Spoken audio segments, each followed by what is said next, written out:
Hello guys! So welcome back.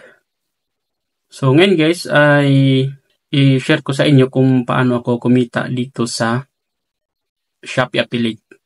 So merong nag-comment sa atin si Good Vibes TV. So isa na siyang Shopee Affiliate pero baguhan pa lang siya. Tinatanong niya kung paano mag-earn dito sa Shopee Affiliate, paano kumita. Ako ay baguhan pa lang din. So 9 months pa lang ako sa pag-Shopee Affiliate. Pero kumikita na ako ng 200 to 1,000 plus per day. So malaking bagay na rin yun. Ano ba ang sikreto para kumita tayo dito sa Shopee Affiliate? Isang tip lang ang ibibigay ko sa inyo. So ito yung consistency.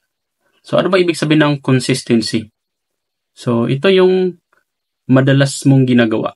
So dapat ay gagawin mo siya daily. So bilang Shopee Affiliate, so dapat ginagawa natin mag-promote ng product ng Shopee everyday. So ngayon, gaano ba karami ang ipopost ko sa isang araw?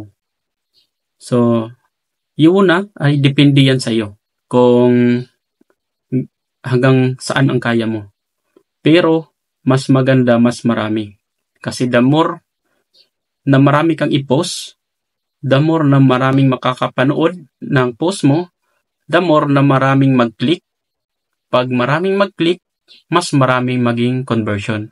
So doon ka kikita. Pag may bumili na, magkakaroon ka ng commission. So ako, i-share ko lang ang aking experience dito. So based on my experience, ay kailangan mong mag-post ng at least 30 posts per day. Nagpo-focus ako sa isa lang doon sa Shopee video. So wala akong video na ng mga product kasi wala naman akong pambili ng product.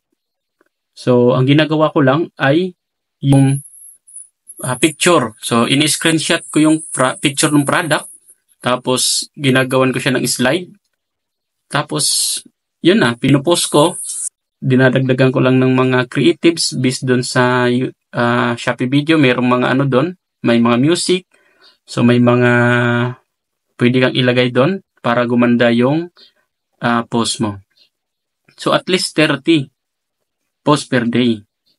So depende yun sa result. Example, sa 30 posts per day, consistent ka. Nagkaroon ka ng 200 income daily. Ngayon, gusto mo siyang doblehin. Gusto mong maging 400 daily.